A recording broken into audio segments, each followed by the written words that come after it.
Salutare! Sunt Marian de la RV Travel, iar astăzi mă aflu la Hanul Bucovinei, în Câmpul Lung moldovenesc. Am venit aici pentru că Radu Zărnescu, împreună cu cei de la Hanul Bucovinei, organizează un eveniment gastronomic, Winter Beef Cooking Camp.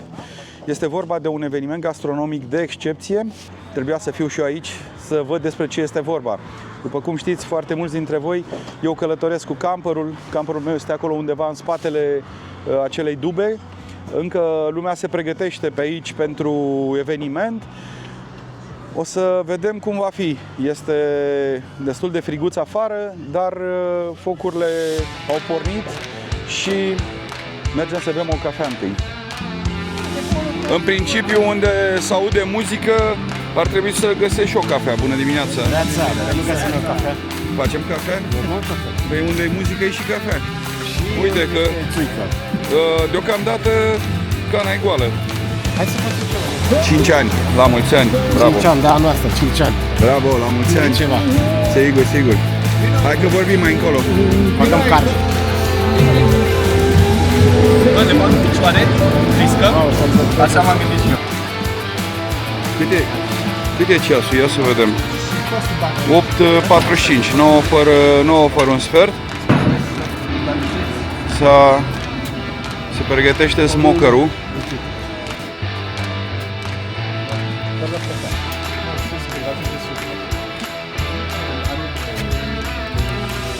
Cafeluța e gata.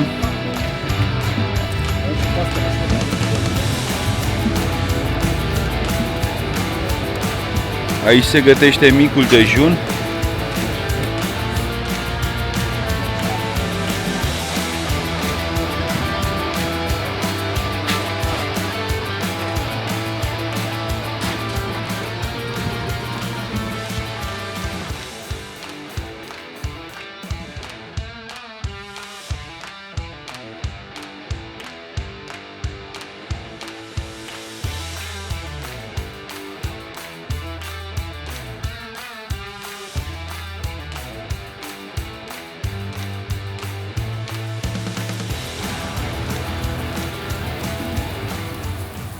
Le iei temperatura?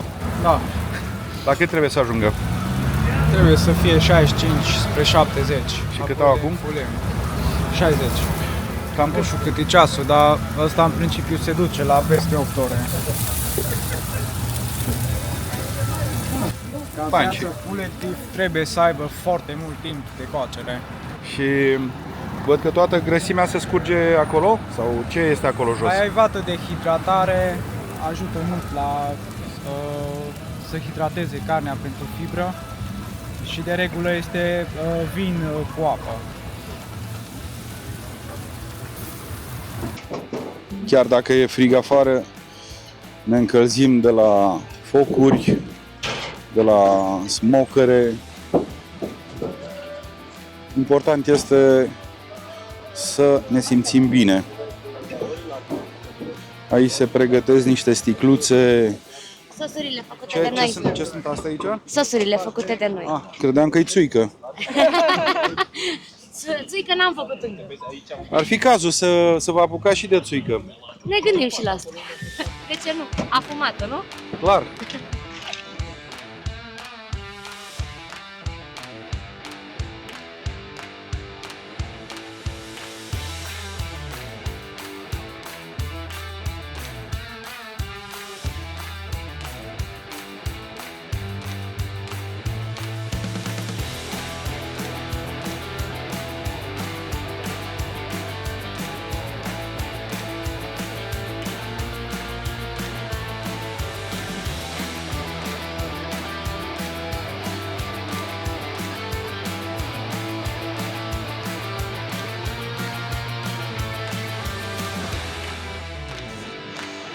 Cum să-ți fie frig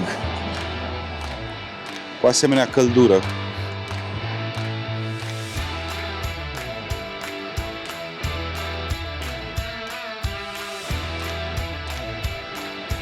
Ceva de mâncărică, nu, aici? Da, mâncărică, doar mâncărică, nu facem altceva decât mâncărică. Prăjim niște slăninuță, prăjim niște salam, niște cârnați, prăjim, avem pita, avem caș. Din ce zonă? Isteța să aud. Să aud, trebuie să ajung pe acolo. Trebuie să ajung pe acolo.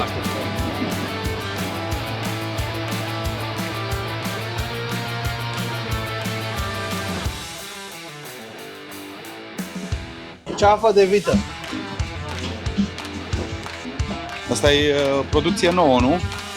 Da, Nu l-am mai văzut până acum. ăsta cu rotisori este pentru prima oară îl folosim la un eveniment, l-am făcut de ceva luni, l-am testat, dar nu am gătit așa pentru cineva pe el, acum voi o să-l încercați prima oară. Sunt și eu curios să Și văd noi cum o cu să... voi, adică Da. La ce temperatură îl pui? undeva la 130 de grade Celsius.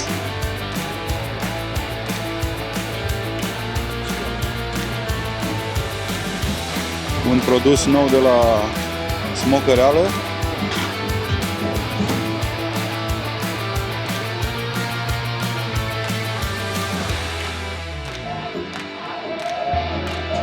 El funcționează în felul următor. Aici, în spate, se alimentează cu lemne și practic pe acele găuri intră căldura și așa se gătește carnea.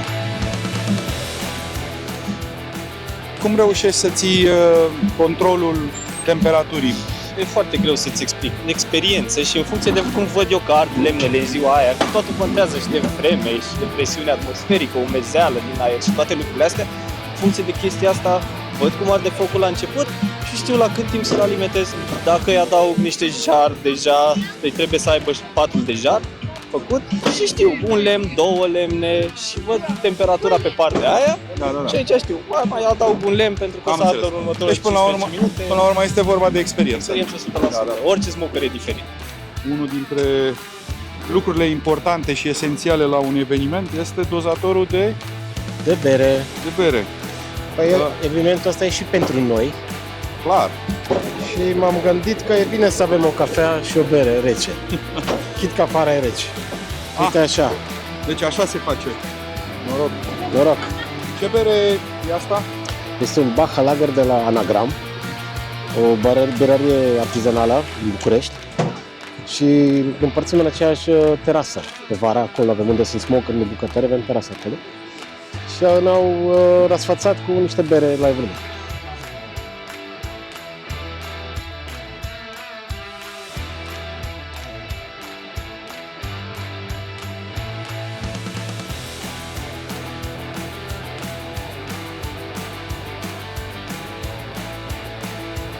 Salutare tuturor!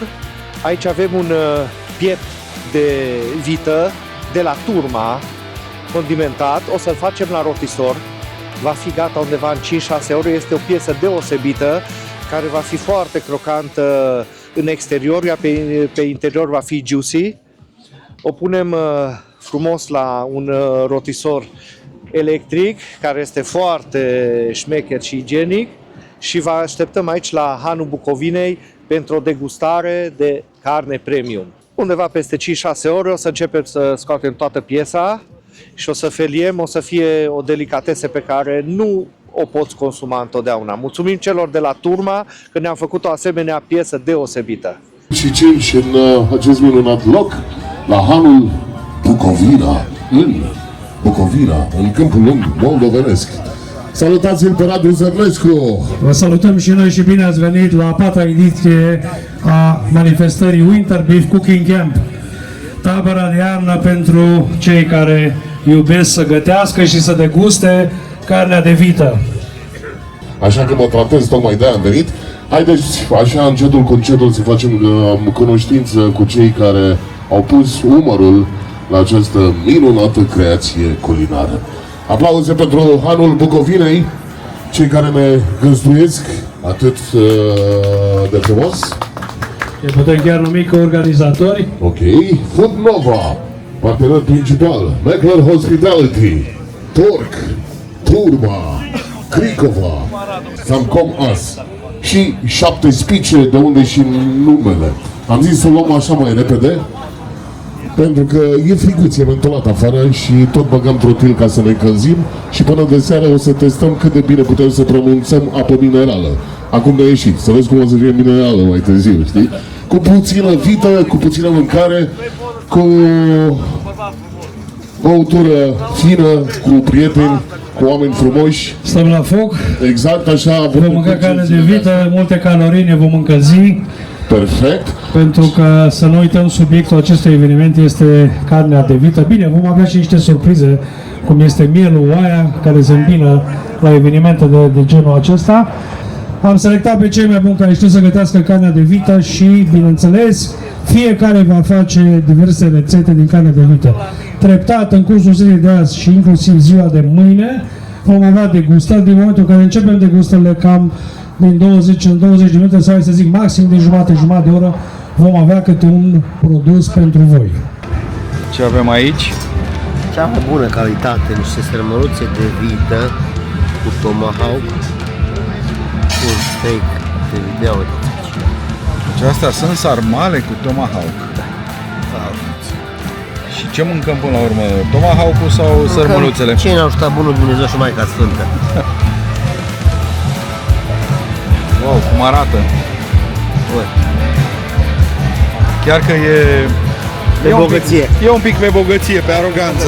Păi da, suntem aici în Bucovina. Cine mai servește? Cine mai poftește? E gata ciorba de burtă.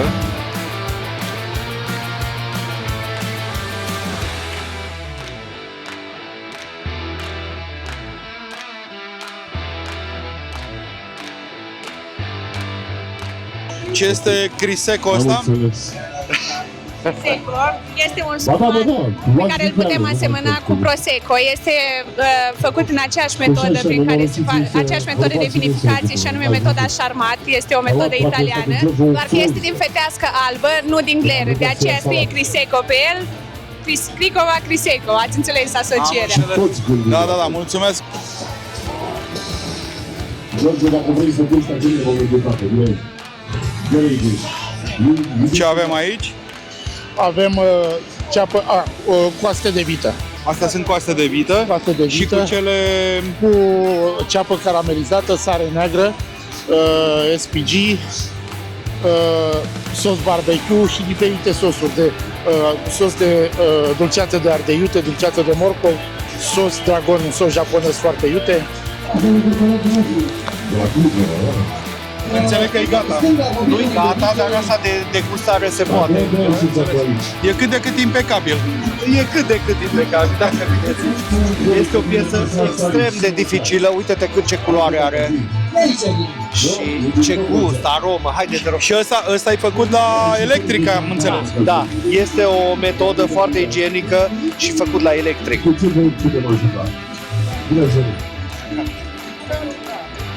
Così italiano, bello italiano. Așa se ia. Allora, Loco, Este piept de vită făcut la rotisor, vachetta. Este extraordinar. Foarte bine condimentat, are o textură extraordinară și mi-a plăcut foarte mult.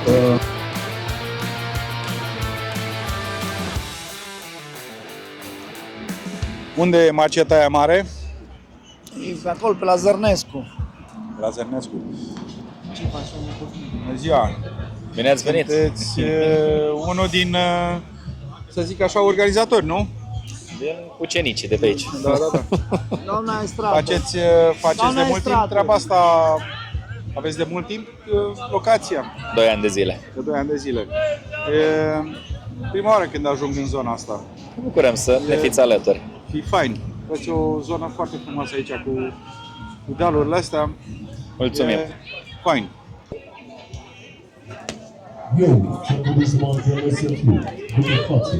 Nu e chiar așa frig, nu? E chiar Foarte bine. Mai ales că avem aici și un foc, și un pahar de vin. Totul e bine, nu? Foarte bine. Cum, sunteți din zona de aici? Sau ați venit special? Special. Ah, fain. A fost și anul trecut. Da? Cum vă place evenimentul? E fain. E altceva față de Exact, mici cefe și alte chestii. De-aia venim în fiecare an, aduc ceva nou, gustăm ceva nou, Sigur.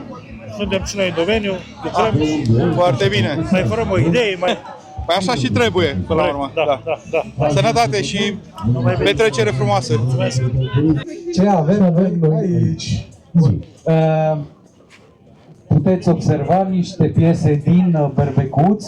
Aici în stânga este o pulpă dezosată de berbecuț, la care s-a lăsat jumătate din rasol. Este legată, condimentată, abia așteaptă să intre pe un smoker de șef talentat de aici. În partea opusă este o spată de berbecuț făcută după același concept. Este foarte interesant de observat, după ce sunt gătite, ar fi interesant să vedeți un pic diferența între spată și pulpă. Iar pe centru vedeți o pulpă de vită, mai exact un rasol alb din pulpa de vită, care este umplut cu o umplutură tot din vită și acoperit cu o împletitură din seu de vită și capac. Sunt niște specialități la care, după cum bine vă puteți da seama, se lucrează destul de mult pentru a fi realizate, dar după ce sunt gătite, ies niște produse fenomenale pe care nu aveți șansă să le găsiți oriunde și oricând. De-aia e musai să profitați de prezența noastră aici și bucurați-vă de ea. Carnea pe care noi o producem este o carne de calitate premium și din punctul nostru de vedere ea trebuie să fie prezentată sub o formă premium. De aceea nu ne mulțumim cu o prezentare simplă, adică vacumăm o bucată de carne și zicem că e extraordinară. Suntem tot timpul interesați de modul cum arată produsele noastre și vrem să le punem la maxim în evidență, să le scoatem proprietățile lor. După cum arată cele două piese centrale, zici că i-a plăcut cuiva șahul. Așa e, așa e. Da, se numește împletitură, da, este o chestie foarte faină. Abia aștept să o degustăm mâine. Și eu. Până una alta, de la brandul Turma puteți degusta mini burgeri. Sunt făcuți acolo de colegul nostru Marius Galan, da? Iar burgeri pot fi gustați la aproape toate standurile. Am venit cu un premium beef burger steak, care este făcut în proporție de 99% din carne de vită maturată minim 28 de zile și 1% sare. Este cel mai curat burger pe care îl puteți găsi pe piață. Gustați-l, solicitați-l, sper să vă placă. Este foarte important să stăpânești bine și partea de rase. Bine, la nivel culinar, să zic așa, că acum nu vorbim despre zootehnie neapărat, dar trebuie să ai habar. La ora actuală se numește acest proiect un proiect mondial, dar la noi nu prinde, că lumea nu înțelege, se numește Farm to Fork. De la fermă la furculiță. Asta este, ca să mă înțelegeți mai bine, eliminând lanțul trofic. Deci vorbim de fermier, după care vine distribuitor, după care vine desfacerea la raft și abia după aceea vine zona Horeca și ultimul este clientul. Deci gândește-te carnea prin câte mâini trece până ajunge la tine în farfurie. Ei, imaginează-ți că dacă carnea aceea nu este bună, tu va trebui să transmiți un feedback. Feedback-ul undeva pe parcurs se oprește. Deci trebuie să meargă înapoi pe lanț. Deci tu să anunți magazinul să anunțe distribuitorul și până la urmă să ajungă la fermier. Ei, proiectul Farm to Fork înseamnă discută direct cu fermierul de ce ai nevoie. Exact. Asta este un concept nou. Mergi la sursă. Exact, mergi la sursă. De aceea evenimentele noastre și Romanian Beef Master și Winter Beef Cooking Camp merg pe acest proiect. Bine, la noi lumea ți-a spus, poate nu înțelege, poate nu înțeleg, dar nu pot să accepte, dar pe viitor va fi foarte important să înțelegem stilul ăsta de a lucra. Este mult mai benefic și pentru consumator și pentru fermier, că și fermierul trebuie să înțeleagă ce vrea consumatorul.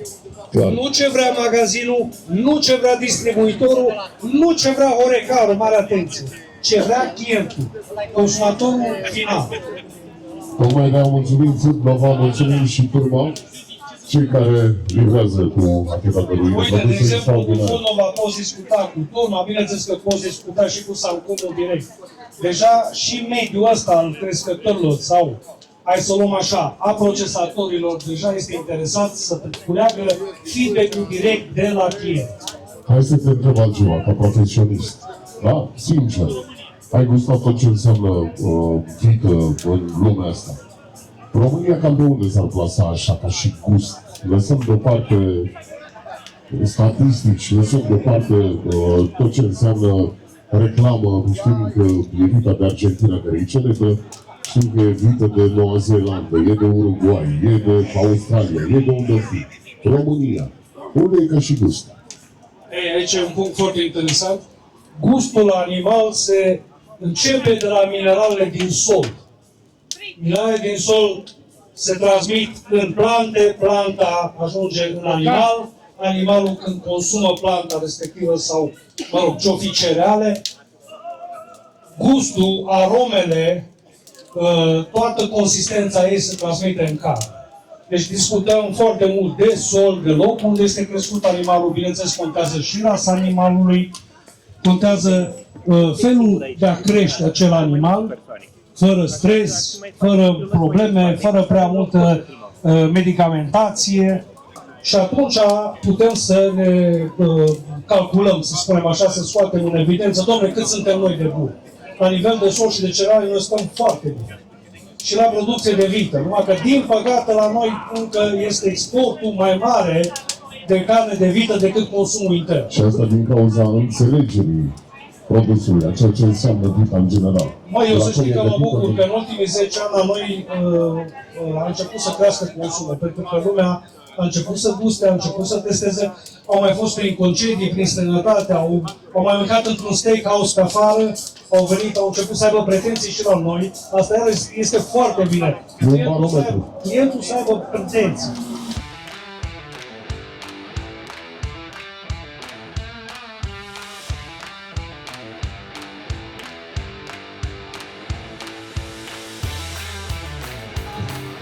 Este la nivelul la care carnea pică de pe os.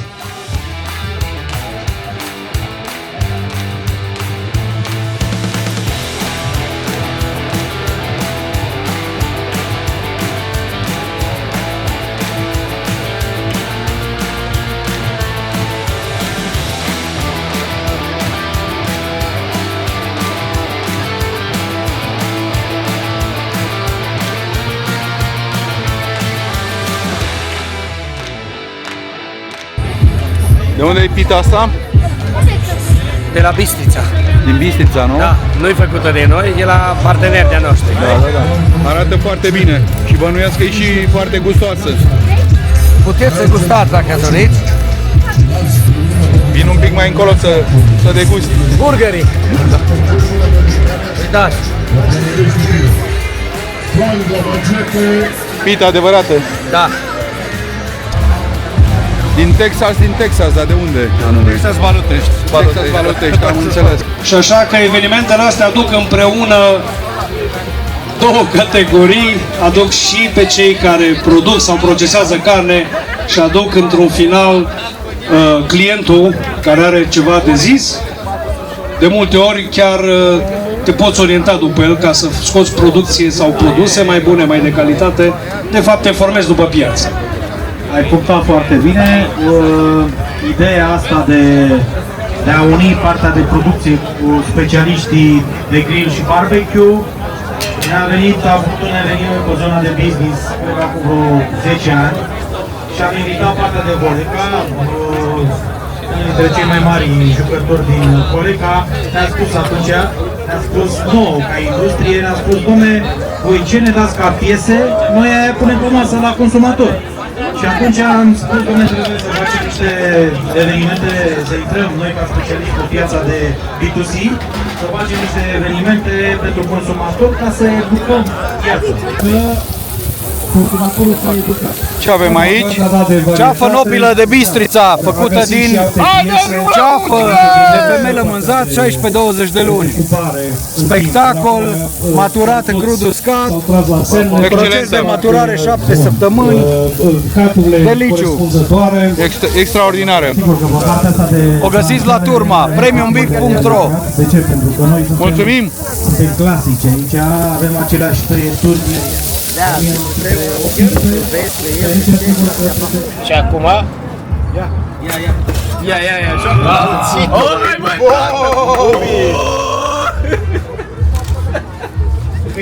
Pentru personal? Da? Da, pentru personal ce A durat 2 ani. Minim. Asta e pentru o persoană? Pentru personal? Mâncare de personal.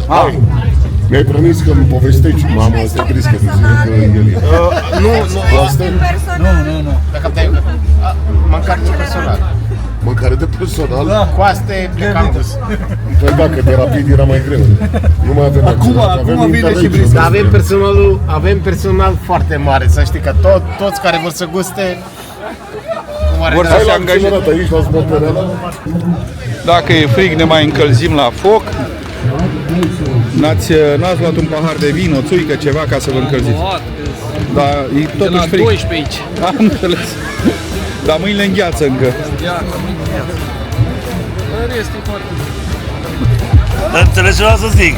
Ce avem aici? Carnea asta care e de oră și totuși carnea asta nu-i uscată, e suculentă și nu-i talpă. Vezi sângele ăla care vrea să mai scoată afară. Da.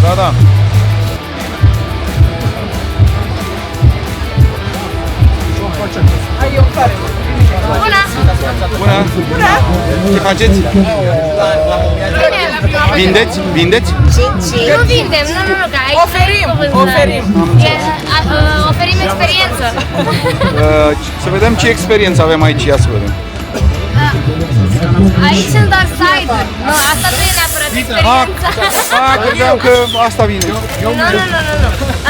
Aveți și carne? Da. Avem tacoși cu miel sau vită. Așa? Bucățe la smoker. Și puțin mai târziu o să avem și brisket și... Nu știu ce mai avem mai puțin. Noi avem așa. Dar se emoționează că are camera în față. Asta da! Ea, deși e o vedeta, când apare camera, dispare. Așa. Noi am făcut niște tacoși cu ceafă. Nu știu că există, completez ca poate uitați. Și Mădălina, în schimb, face treaba... Ce face Mădălina? Fac un mix de murături. Ca să înțelegi, Mădălina se ocupă de tot fluxul operațional. N-am fi făcut aici nimic de că nu remotăm. Perfect. Asta e Jomleze. Parcă, adică țin eu minte. Parcă mi-aduc aminte că... Tu, nu știu, la un moment dat, într-o pădure sau un câmp, ai gustat asta, nu? Ceva de genul, dar numai că era într-un camping. Și, bă, frumos, a fost foarte frumos atunci. Aia. Jomleze. Văd că paparații sunt pe tine aici, uite în spate acolo, sunt o grămadă de paparați. Sesiunea de negustare a antricot de vită maturat.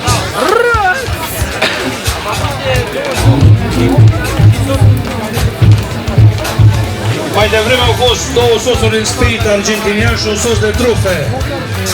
Ăla de trufe e plămădit în rai undeva, zici că e făcut cu aripioare de înger, așa.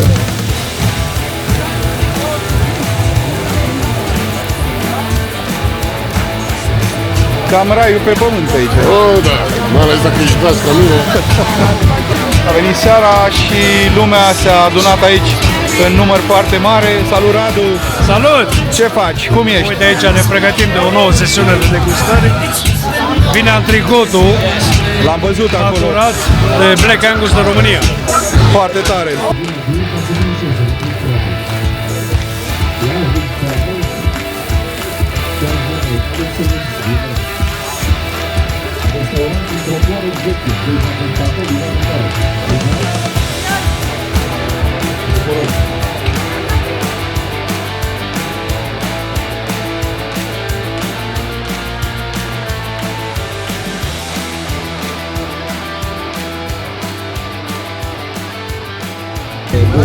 Bună seara!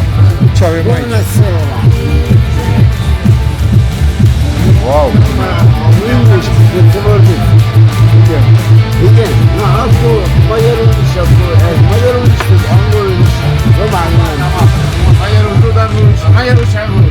So,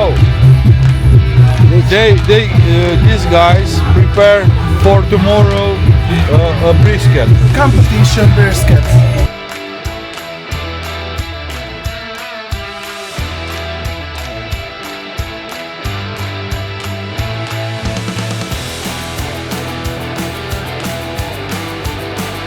Thank you very much. Thank you. Noi lucrăm doar pentru arbitri. Mă interesează arbitrii, nu și publicul. Deci această echipă este din Ungaria și Sovata. Mixă română-maghiară. Foarte bine. Așa un grup de prieteni.